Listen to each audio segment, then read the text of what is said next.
Hey everyone, how's it going? Aaron Rift here from NoDQ.com. Welcome to the NoDQ panel. I am being joined by my regular panelists, good old JM Jeff Meacham, as well as the self-proclaimed greatest columnist in NoDQ.com history, Mr. Virtue. And today's special guest, we have Jeffrey, aka Certified G. How's it going today, Jeffrey? Doing good, guys. It's glad to be here on the panel finally. Glad to have you on. Glad to have you on, You've been sir. anxious to be on. And today we're going to be talking about the biggest, or should I say, the worst heel turns in wrestling history. The biggest flops when it comes to heel turns. Let's put it that way. I have a huge list here, so we'll go over some of these heel turns, and I'll get your guys' thoughts. The first one, I think you guys know which one I'm going to talk about first as the all-time worst heel turn. Jeff, what do you think I'm talking about? Probably 2001, Stone Cold Steve Austin. Yes, I thought that was the worst heel turn of all time. Steve Austin himself even said it was a bad idea. He wishes he could have done it over again and maybe stunned Vince in the ring when that was all said and done before they went off the air. But my feeling is that it was like John Wayne running away from a fight. I think that's how Jim Ross put it, why it did not work. The problem is Steve Austin was a renegade character. He was anti-authority, and having him join with Vince was against his character. It just did not work. It's not the Stone Cold that people wanted to see. And to make things worse, when it wasn't working, WWE went even further with it, and they tried to make him into a cowardly character and have him sing and do all these different things. And do not get me wrong. I think Austin did a great job with the comedy stuff with Kurt Angle. I thought that was hilarious, but it was not what people wanted to see from the Stone Cold Steve Austin character. He was playing the wrong role. Jeff, I want to get your thoughts on this Austin heel turn. Okay. Let me ask you this. Do you think that if they'd kept him babyface throughout 2001 and then had him turn heel and join the Alliance later, that would have worked? No, and I thought that was even stupider. As bad as the WrestleMania 17 heel turn was, the thing about that is they were taking a chance. They really were not sure how that was going to go. And once they saw it was not working, they should have just turned him back to a babyface. And they had that perfect opportunity right before the Invasion pay-per-view. When Austin came out there and took out the Alliance guys, the crowd was going absolutely nuts. I mean, that was one of the biggest reactions of all time. So what do? They turn him back heel right away in Invasion and have him join WCW, which made no sense in the storyline because Austin was against WCW for all those years. Bischoff fired him from WCW, and it did not make any sense to me for him. They should have put a blonde wig on him and called him Stunning Steve Austin? Steve Austin. They might as well. That would have been funny at least. Yeah, I mean, Virtue, your thoughts on the Austin heel turn? Both of them. It was awful. I mean, such a great WrestleMania. I mean, maybe the GOAT, WrestleMania 17, and that's how they ended it. But because of that, The Rock finally became the top guy. No Rock Austin. It was Rock for that whole year leading into his last depart. Well, he turned heel towards the end, but that's what I take out of it, and that's sad. When you have a heel run that's supposed to be epic, and I think Vince McMahon just overthought it. And I'm saying it helped The Rock more. That it's not a good heel turn. What do you guys think? Meacham, anything you want to add to it? Well, just I may be the only one that did not mind that entire run, and that's just my own personal. I did not have a problem with it until the comedy started. The comedy was just killer for me. Exactly. And the what thing is the single greatest detriment to this business ever, more so than anything promo-wise. That is the worst. But the problem with all of that is, up until the comedy started, I liked the intensity. I liked the fact that he turned on JR. I like the fact that he joined with Triple H, even though that kind of made no sense also because he had tried to take him out of his career. But the thing that really got my attention was the Hardys and Lita. The fact that they just obliterated Team Extreme, that was intense for me. That was something for me. But almost right away, Austin got hurt and Angle got hurt. They had to do something to keep him on TV, hence the comedy starting, which just killed it. Certified G, your thoughts on the Austin heel turn? Both of them, actually. I mean, I have to agree with all you guys. It was just completely I thought it was just bad altogether. I mean, 2001, I was like, what, 13, 14 years old. So I mean, it was really hard for me to remember. But I mean, watching back on the WWE Network, it was WrestleMania 17. That was just horrible for me. I mean, it was such a disappointing ending to arguably the greatest WrestleMania of all time. You had a WrestleMania that everyone thinks so highly of. I just wish it had not ended on that sour note. Well, here's my opinion on that part of it. I think the initial outing was captivating television. The initial thought of, oh my God, Vince McMahon and Steve Austin together made me want to watch Raw the next night. Man. So the initial outing of the heel turn that ended WrestleMania was well executed. Everything after that made it go. Yeah, and those ratings declined. You look at the TV ratings for Raw, they went into a downward spiral after that. Exactly. Now, part of it was no more WCW, but I think the Austin heel turn seriously turned off a lot of fans. I think it turned me off a little bit. I was like, no, he can't turn. Yeah, I wasn't a fan of it at all. Now, Certified G, I want to ask you your all-time favorite, or should I say, not really a favorite, but what would you consider to be the worst heel turn in wrestling history, other than what we just talked about? I mean, I have Goldberg from WCW back in 2000. Oh, man, that was completely awful. I mean, the problem with that... There it is, my number one right there, baby. Yeah, I mean, that was my number 2 pick after Stone Cold. Yeah, that one was pretty darn bad. And that's the thing, too, WWE should have learned from WCW. That Goldberg heel turn flopped so badly, and it was something people did not want to see. Granted, WCW business was already in the toilet, but WWE should have learned from that. Goldberg was like the one really shining light in WCW, like the hero for so many people. And the one they cheered for him, even though he was even though he turned heel, didn't they? Yeah, it was just so stupid. He didn't want to be heel. That was the problem. He didn't buy into being booked that way, and that was a disaster from the beginning. And the thing is, too, also is they were billing it up like as this big secret that was something that not even Vince McMahon himself could stop. And then it was just, Goldberg turning heel, whatever. And in a couple weeks he was already back to being a babyface. It flopped big time. Exactly. It was one of the biggest flops ever. Well, I mean, when you think about the heel turns that entire year, David Arquette, hello, Kimberly Page, like WCW heel turns and Canyon. WCW heel turns in 2000 just things that make you go blah, blah, blah. What about Jim Duggan turning heel and becoming Canadian? And joining Canada, that was the worst. That was all. Well, are we on this? I got a WCW one for you. What's that? Or is Certified G still going? No. No.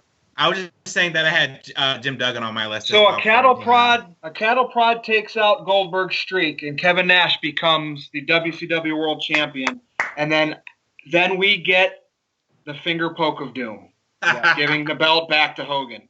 I mean, I don't even know how to wrap my brain about this. I would have to spend a week writing a 1,500-word essay. So, Jeff, what do you think about the Nash thing? I am the only person in the history of the business, as an analyst or whatever, that did not mind the Wolfpack Elite. I didn't. I absolutely. But the process of giving it back to Hogan, you liked that? You thought that was incredible? I actually did, because you know what? Nobody actually saw that particular one coming. So I liked it. Well, you know what? My take on it is that it was stupid because Nash and Hogan had been feuding for all those months, and all of a sudden they're friends again. The problem was the follow-up. I think that's really where it went downhill. If they had made the NWO truly elite and had done the storyline properly, then I think maybe people would have thought of it higher. But the problem is they were just not doing anything with that storyline, and then guys started getting injured. And I think what was even worse for WCW, I mean, business stayed fairly good after that finger poke of doom. The popular belief is that finger poke of doom killed the business in WCW, which is not true. They were still doing pretty solid numbers. It was the turn of Flair, the double turn, Hogan and Flair a couple months later. That was killer. Yeah, when they turned Ric Flair heel. I mean, Ric Flair came back, in Greenville, South Carolina. He was this beloved babyface. Nobody wanted to boo Ric Flair. Going back to Austin again, you have a character that the fans love so much. Why turn him heel? He's not and stale. They turned him heel back to Austin. That was in Texas. Fans loved Ric Flair so much. it was like Austin. They did not want to see Ric Flair's character as a heel. So when they did that angle at Uncensored, it was just the wrong move for business, turning Ric Flair heel and making him crazy. Again, like Steve Austin, Ric Flair was very entertaining as the crazy heel and going into the insane asylum and all that stuff, but that's not what fans wanted to see. They didn't at all. It was terrible. Not giving the fans what they wanted to see. And that was what really led to the decline in WCW business. You look at the spring of '99 when Flair turned heel and Hogan started doing the red and yellow gimmick again. That's when business started to tank. So, yeah, I would say Flair going heel was very bad for business. When I mentioned on Twitter that I was going back and watching Nitros from 99 2000, Bischoff himself commented back. He goes, why? Why? Yeah, that was really bad. Jeffrey, your thoughts on some of these WCW turns? I mean, they were what you guys said. Basically, what I was gonna say as well. But I mean, there was I don't remember if you guys when Kurt Hennig was part of the Four Horsemen, and then he turned. Oh yeah. And joined the Wolfpack. Wasn't that like at War Games or something like that? Yes, it was. That was at War Games. Yeah. Again, it's one of those things like Austin where the initial turn wasn't horribly executed, but the overall impact of it just did not do anything business-wise. Absolutely. Yeah, I think Kurt Hennig in the Horsemen would have been fitting. I think it would have worked well, but WCW was in that stage of the game where they were just having everybody join the NWO, and WCW was always getting betrayed. I think they said he was like the 128th member of it or something like that. I don't know. It felt like it. It felt like it. Too many people. No, I got one that will surprise people when I say it, but I legitimately stand behind it to this day, 21 years later. Eric Bischoff joining the NWO. Oh, yeah. And I'll tell you why. Because they already had a spokesman. They already had a voice doing that role in Ted DiBiase. And Ted DiBiase was a great orator. He was a great orator, whatever, however you say that damn word. Obviously, I'm not. It was one of those things where they had the spokesman, they had Ted DiBiase, and then Bischoff saw an opportunity to get himself off of the Nitro team, the broadcast team, and do something more. And people credit Vince McMahon for being the heel promoter that started it, but Bischoff did do that well. I will on the opposite side of that, but what I'm trying to get out here, and I'm trying to say, is that Bischoff being the heel boss, I think completely railroaded the storyline, because how could the guy that ran WCW, that made WCW what it was today, try to join an organization that was trying to derail it? It didn't make a whole lot of sense. It was probably done for his ego, just so he could say he's one of the cool guys in the NWO. But I do think it had some pros to it, the fact that he was that heel authority figure. He really developed that character that would be such a staple in wrestling, Vince McMahon, and it's been going on for years. Bischoff really got that going with the heel authority figure character. So it does have its moments. There's another WCW one I wanted to mention, and that's Sting in 1999. Oh, when Sting turned on Hogan. I mean, Sting was like Ricky Steamboat, one of the greatest babyface characters of all time. And then at the Fall Brawl pay-per-view in '99, they had Sting turn on Hulk Hogan and become a heel with Lex Luger, and it sucked. Sting was a terrible heel. It did not work. A couple months later, he was back to being a babyface, and then TNA failed to learn from history. Those who fail to learn from history are doomed to repeat it. Doomed to repeat it, yep. And in TNA, they turned Sting heel, and that was terrible also. I mean, Jeffrey, your thoughts on Sting? Overrated. That's what I was going to say. It was completely worthless.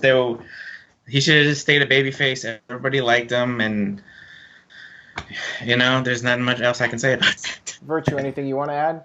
Yeah, I mean, sometimes, promoters and writers, they try too hard. They try to, sometimes somebody can be the same way their whole career. I mean, if you look at The Undertaker, he was heel, but for the majority of his career, he was a babyface. It was so long. But, yeah, Sting falls under that. I just don't think any of the heel runs he was such a good face. And, again, this is coming from somebody who said he was the O word, which I'm not going to bring back up. But, to me, it just didn't work out, and it felt forced. If it feels forced, it's a no-go in my opinion. And that's whether it's a babyface push or a heel. Yeah, I mean, that's a very solid point, Virtue. I mean, Sting, as great as he was, he could not play the heel role. But I think a lot of that was just due to his character. But I think fans liked Sting as a babyface, and I think he played that role well. But yeah, when they turned him heel, maybe part of it was him. He just couldn't pull it off, and maybe part of it was the booking, too. I mean, Jeff, what do you think? Yeah, I think you mentioned Ricky Steamboat when you mentioned Sting. I think those two guys are the definitive baby faces of the NWA WCW era. And I think to turn either one of them heel would have been a disaster. And the fact that they did it with Sting 99 proved that. You know, Sting, nobody wanted to boo Sting. You can't. Sting is one of those guys it hurts you in your soul to boo this guy because he's so great, he's so good, and the fact that he was trying to be bad, it didn't work for him. You know, Luger, complete opposite. Luger, you hate that prick. You want to boo his guy, but his best friend, not so much. Right. Jeffrey, I want to ask you about another heel turn in WWE shortly before the Austin heel turn. We're going back about 6 to 8 months. When Rikishi was revealed as the guy who ran over Steve Austin. What was your reaction to that when it happened? I thought it was crazy. It was stupid. I didn't like it at all whatsoever. And when Foley revealed him and he said, "I did it for The Rock." Really? Come on. Just you know what was dumb about that? I sense disappointment. Yeah, what was dumb about that? Okay. First of all, it didn't really make sense in the timeline because Rikishi hadn't even really started on WWE television yet. So it's like, it felt like they picked somebody out of a hat and said, okay, this is going to be Austin's attacker. Was it supposed to be somebody else, Aaron, and it never panned out? I think they just came up with something at the last minute. They really had no idea who they wanted to go with, so they just went with Rikishi. And the thing is, what was really stupid, what made it a bad heel turn was Rikishi was doing well as a babyface with Too Cool. He had some mileage left with that group. He was really over as a babyface, doing the stink face gimmick and doing the dancing. That was what was getting him over. Turning him heel, it just ruined all that, and he wasn't nearly as effective as a heel. I mean, it just didn't work. I mean, all you could do was make fun of him for being a thong-wearing fatty, as The Rock put it. That was all you could get out of him. I mean, it was hard to take him seriously as a badass, especially when Austin was beating the crap out of him, and they just blew that feud off right away. And then they later changed things up and had Triple H be revealed as the guy that put Rikishi up to it. The whole thing was just really it should have been stupid. Triple H all along. As obvious or cliche as that would have been, in that type of role, you need to have a legitimate star. That's not where you play pushing somebody, a mid-carder like Rikishi that's older and is, farther along in his career. You just don't do that there, in my opinion. To add on to that, I think that little Triple H little mini babyface run between the summer and the fall of 2000 was like, what? That was pretty stupid too, I thought. Yeah. Yeah. So Jeff, anything you want to add about Rikishi and his turn? Well, yeah, just it was one of those things where they had to force that one. Well, we found Samoan DNA, and he was backstage that night because he was getting ready to debut. It was just like, ow. Yeah. Ow. And you know what? To do it in a market like Anaheim, where it's a hot market for the WWF at the time, it totally blew it for them. Yeah. And didn't Rikishi come out in all that leather, or some? I can't remember what he was wearing. A leather jacket. It was like, brother. Yeah, it was bad. It was all leather jacket. It was like all leather jacket. Pants too, and it was crazy. Yep. Yeah, it was pretty lame. I just think it ruined the character. I think he was really did. It just killed off his momentum completely. Now, I want to talk about some of the TNA turns. There were a lot of bad ones in TNA. Oh, boy, yeah. Like I said earlier, they failed to learn from history and made a lot of mistakes. I brought up Sting. Having him join the main event Mafia just was dumb. I think that it was a nice idea to have all the main eventers as a group, but Sting there just in the suit and tie, and I wasn't a fan of it at all. I thought it was very stupid. And then when TNA turned AJ Styles heel at the beginning of 2010 when the new Monday Night War started, what a war that was, right? Monday Night Skirmish. AJ Styles is a character who is over because he does all the cool high-flying moves, and when they turned him heel, they took that away from him, and they took away his identity. The thing about AJ Styles is he had his own identity, his own way of doing things. They tried to make him the new Ric Flair. They They had him wear the earring and had him wear the robe. And they were just making him like a low-rent Ric Flair. Go ahead, Jeff. Yeah, I think his heel run in 2003 with Russo as NWA champion was far better. That was. It really was. The one with Fortune and the 2010 with Frankie and Rude and everybody, it was just like, it was one of those things, again, TNA trying to force something on us. The fact that, Flair wanted to have the new Horseman, Fortune, whatever you wanted to call them, it was just complete. It was one of those things where everything that should have worked in WCW, that didn't work in WCW, when TNA got Hogan, well, let's do this, and we'll see if it sticks again. And nothing, not one friggin' thing stuck. Yeah, but when you make AJ Styles a low-rent Ric Flair, I mean, what are you thinking? AJ Styles, I have said this from the beginning, other than Bryan Danielson at the time, AJ Styles was the best wrestler in this country, if not the world at that time. And for him to be, like you said, a low-rent Ric Flair is an insult to him. It's an insult to Ric Flair's legacy. It's an insult to the Horsemen. And it's an insult to everybody's intelligence, period, that was watching. Yeah. Now, another one was involving Jeff Hardy. When Jeff Hardy turned heel and joined Hulk Hogan's group Immortal. That was bad. Yeah. Jeff Hardy as a heel never worked for me. For the same reasons as AJ Styles. Jeff Hardy is a high flyer. He's charismatic. Go ahead, Jeff. Well, no, I'll let everybody else say that. I kind of dominated the last one. Brother Nero and Broken Matt worked as bad guys briefly. But Jeff Hardy in 2010, not so much. Those guys were destined to be over as little baby faces, though, really. They were. And then Jeff... But yeah, the whole Immortal thing where Abyss was saying they are coming, it was they for the first 6 months, it was just like, terrible. I turned TNA off at that time. So, I mean, I've watched match highlights and videos from that era, but I honestly am not even going to comment on Hardy joining Immortal because the whole Hogan and Bischoff era of TNA, click. Well, Jeff Hardy came out with his own version of the TNA World title, and it looked like the Divas Butterfly title. I remember that. It was the Immortal Championship. That thing looked horrible. I did not like that title whatsoever. Yeah, I think that was possibly the worst designed title belt on a mainstream wrestling show that I could ever recall. Yep. Yeah, awful. That one was really bad. And then that, of course, led to the infamous Victory Road match, if you want to call it, with Sting, and that was the end of the Jeff Hardy heel run, thankfully. They quickly dropped that. You know what? It's funny you mentioned TNA. How about Bully Ray and Aces of Eights? Oh my God. That was horrible. I did enjoy Bully Ray, though. I really thought he put a lot of passion into his TNA run there. But I get what you're saying. Bully Ray as Bully Ray was a very effective character, but Aces and Eights was just a complete load of crap. Was that Bischoff's idea to reboot an NWO-style gimmick? I believe it was. Well, it was Eric Bischoff wanting to do... Bischoff wanted to do the whole Sons of Anarchy gimmick with TNA.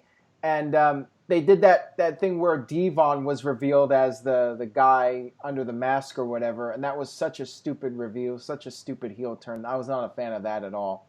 What was really stupid was they had Devon be the guy under the mask against Bubba, and then, oh, wait, no, Bubba's with him the whole time. Just kidding. Like, huh? Yeah. Made no sense whatsoever. Okay, TNA, Magnus, when he was revealed to be Dixie's guy against AJ Styles. That was pretty bad. Yeah, it was. There were a lot of bad ones where they Wait, but Jeff, who did you mention in that phrase? Go back and re-say what you just said. What Dixie person's name? Oh yeah, Dixie Carter's. Oh there God, yeah, Dixie's the worst heel authority person ever. Another one I wanted to mention when we're on the topic of the Hardys was when Matt turned on Jeff in 2009, January, the Royal Rumble. The thing about that was Christian was rumored to be coming back, and people thought, okay, Christian's going to be the guy who was revealed as Jeff Hardy's attacker. Jeff Hardy was getting attacked. Pyro was shot in his face. A bunch of different things were happening, and people were speculating that it was Christian that was the attacker. But then it just turned out to be Matt Hardy, and I thought the feud was really underwhelming. I mean, Certified G, what were your thoughts on that storyline? I really didn't like it whatsoever. I mean, if you're going to have the Hardy Boys, they should be together, or at least if you're going to have them on different brands. I mean, you had the match at WrestleMania 25. Really disappointing. What was it? A stretcher match or something on a SmackDown, or something like that. I didn't like it whatsoever. It was absolutely horrible. You know, I think with Matt and WWE, it was apparent that Jeff had the rocket up his butt, so to speak, from the two of them, from the machine. And I think that created, Matt just tried too hard, and maybe he was given garbage, but I think he was trying to figure out a way to be recognized like Jeff was, with the fans. It just didn't happen. The hottest angle Matt ever had in WWE was with Edge and Lita. Yep. And that was because of what really happened in real life. But, a lot of those sucky things in between, look what it led to down the road, broken, delete.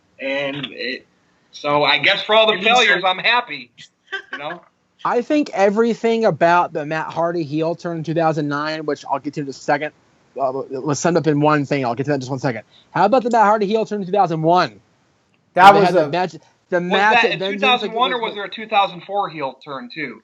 There was a couple of them. No, Matt turned and became version 1. That was okay. I didn't mind that so much. But the initial thing where he turned on Jeff and they had the match at Vengeance and Lita was the referee, that was god awful. And they scrapped it and they got back together right away. Yeah, good point. The 2009 heel turn can be summed up in one phrase.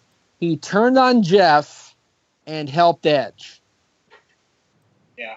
And again, the expectations of Christian, no Christian in that spot was a letdown too, and that didn't help. It really was. Yeah, I remember that 2001. That one, was it even a Matt Hardy heel turn? Was it clear? Yeah. Because Matt blamed Jeff for the Survivor Series loss when Jeff did that thing off the top of the cage into the table. Yeah. And then Matt, it wasn't really a heel turn. He just got frustrated and turned on Jeff and challenged him to a match. And then Lita got involved and was the referee, and it became this brief little glimmer of whatever it was going to be. And then Undertaker took both of them out, and then they came back in the Rumble together and faced the Undertaker. I was like, okay. Yeah, Jeff, I wanted to bring up one that you were at, WrestleMania 16, the Vince McMahon heel turn on The Rock, which I thought was really stupid. This can be summed up very easily for me. I was in the top deck of the pond, which is still the pond back then, and I was with Lee and his girlfriend and their family, because that's who I was hanging out with at the time. Everybody in our section except me thought Vince hit Triple H. Right. Because we couldn't see from up there. I'm like, it makes sense. And I'm like, he hit The Rock, which makes even less sense. Yeah, I was not a fan of that match. I was not horrible. A fan of the turn. Vince was feuding with Stephanie. Mania, that entire Mania sucked. It was just bad. Yeah. They didn't even want to call it. What did they call that? WrestleMania 2000? WrestleMania 2000, which, again, it was my first ever WrestleMania, my first event in 6 years, so I kind of have a soft spot for it, but it was a awful show and an awful finish. Yeah, it just felt like it made no sense. Vince turning on The Rock and joining up with Stephanie and Triple H after he was feuding with them. And, they had such a great turn with Stephanie joining up with Which Triple you mentioned H. last week, the whole thing with Stephanie where she turned on her father and joined up with the evil Triple H. It was awesome. Yeah. I think that's where Mick should have got his shine, but they just didn't. That really upset me about that whole situation. Yeah, it wasn't a good thing overall that Vince would immediately return to TV and then go back with his daughter and his son-in-law. It was bad. Yeah. Now, are there any other ones that any of you want to mention that we have not discussed yet? Go ahead, Virtue. I don't know if I'll get heat for this, but let's go back to SummerSlam 2003. Daniel Bryan becomes champion and Randy Orton cashes in the Money in the Bank. 13, not 3. Well, yeah, I had 2013 written down and whatever. Yeah, you know what I meant. And, of course, the cash-in, the Authority would soon be formed, and it just was, I don't know. Daniel Bryan was on fire. I mean... Well, right, but think about it. That heel turn by Triple H and the formation of the Authority led to one of the biggest recent Mania moments with Bryan finally overcoming the odds. Unintentionally. Hey, but it happened. Yeah. He's one of those guys you can't... I don't know if he plays either role really well. It's weird. Maybe back in the early days. I think Triple H being a babyface authority figure against his father and wife was not working. No. I think Triple H falling in line with the company, having to pick a face of the company that he could rely on, Orton or whoever it may be, a guy that he could call the guy and Triple H being the bad guy authority figure works so much better than being a wishy-washy babyface good guy owner. It doesn't work. What was CM Punk doing at that time? CM Punk at that time when why couldn't they have had him be he was feuding with the authority? You know what I mean? He was feuding with Heyman and Brock. Yeah. SummerSlam that year. God, I wish I wrote for WWE. Anyway. We all do, don't we? I mean, I thought the Orton turn was good. I thought it was the right timing. Orton was a babyface for several years, and thank you, sir. Yeah, I agree with that absolutely. The only thing I don't like about it is I think like they were not planning for Daniel Bryan to be in the WrestleMania main event. The way it turned out, the whole thing worked, but I think because of the fans turning on the show and crapping on Batista winning, WWE changed their plans for WrestleMania. I think that's what happened. Well, bringing back Batista was mistake number one. Absolutely. Turning Batista heel because he got crapped on was mistake number two. There you go. We can call that a bad heel turn. Well, I think he would have said it himself that he should have been just brought back as a heel. I think they should have been brought back at all. Ouch. He was in Guardians of the Galaxy. I'm not a fan of Big Dave. I'm sorry. Never was. Not even 2005? Nope.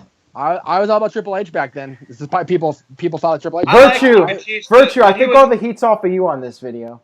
Well, when Batista was in the wheelchair feuding against Cena and pulling those little crybaby gimmicks, I thought that was very entertaining. I don't know if you guys remember that.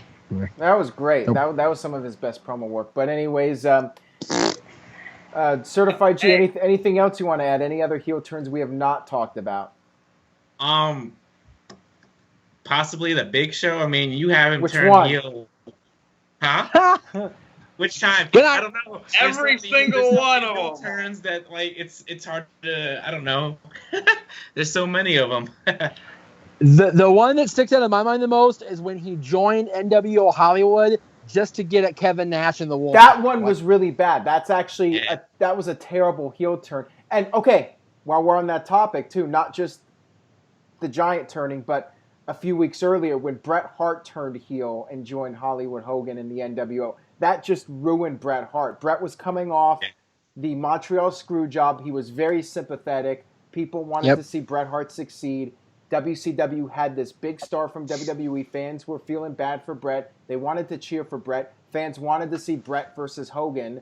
And I don't know if it was politics by Hogan getting in Bret's ear saying you'd be better off as a heel. I don't know what the deal was. Maybe Bret just went along with it because he was getting the big payday and he was like, whatever. But turning Bret heel was just burning money in WCW. That was such a bad idea to turn him heel. It was a sign of desperation by WCW because the week prior was when WWE ended the streak from Nitro and they panicked and they turned Bret Hart heel. Go ahead. How about Scott Hall turning on the Wolfpack at Slamboree that year? That too. That was why would Scott turn on Kevin and go with the Hulkster? Like what? They were doing too much with the NWO. That's what happened. They were just doing too much. It got ugly. How about Dusty Rhodes joining the NWO? Oh my God! You know what? I was thinking of that earlier. I was thinking of that earlier, and I didn't have the guts to say that one. I mean, Dusty I'm glad Rhodes, somebody did because by that point, it's just like they're just turning people so people could say, "Hey, I was in the NWO."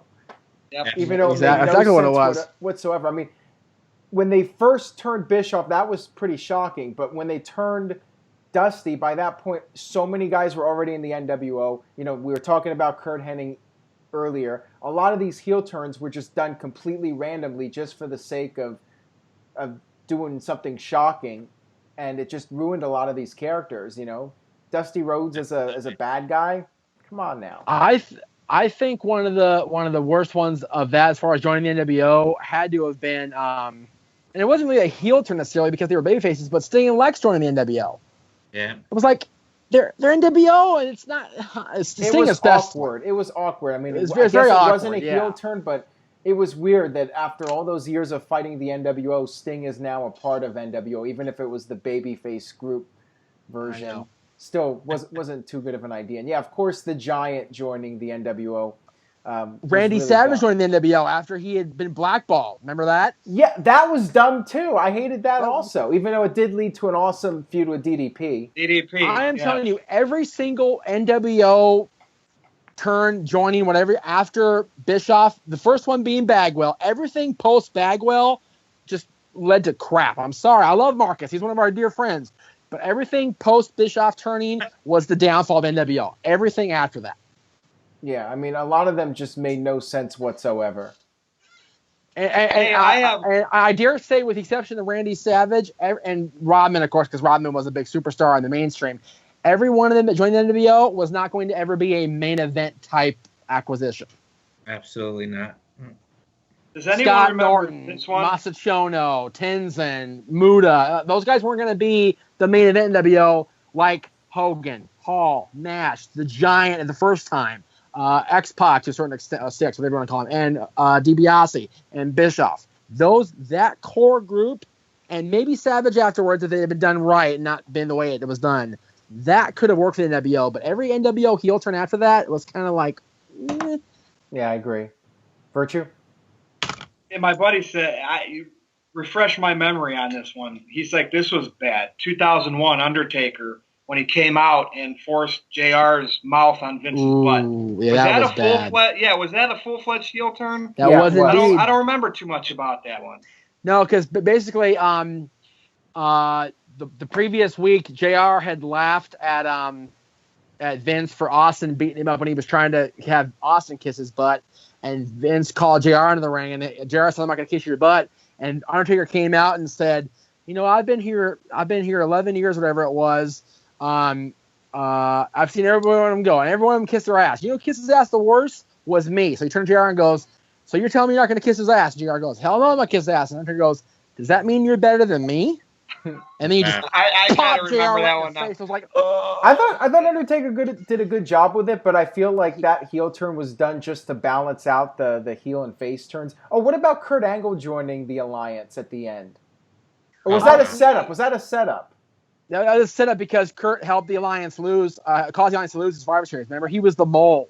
But then he was a heel anyways with Vince. Yeah, he was a heel anyway. So yeah, the whole thing was just a mess around that period with the turns and everything. I think it they were was. just really trying to. I agree. See what we get when writers are part of wrestling now. Yeah. Yeah, exactly. All right, so anyways, I think that'll wrap it up for our thoughts on the worst heel turns in wrestling. Certified G, thank you very much for being on today. It was a pleasure to have you on.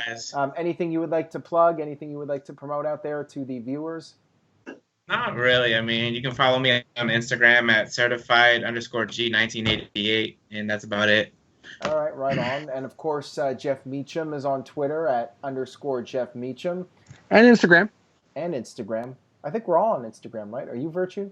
No. Why not? He refuses to give in to the mainstream. Yeah, God bless you, Virtue. Facebook and Twitter are a lot to handle. I couldn't imagine a third one. Right.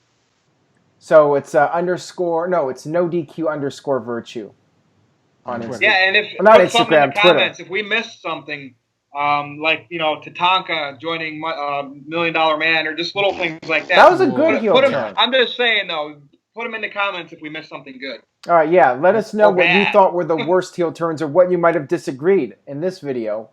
What were we wrong about? Leave a comment. Let us know. And Triple H, maybe. Yeah. On that note, we'll wrap things up for this edition of the No DQ panel. We will see you guys next time.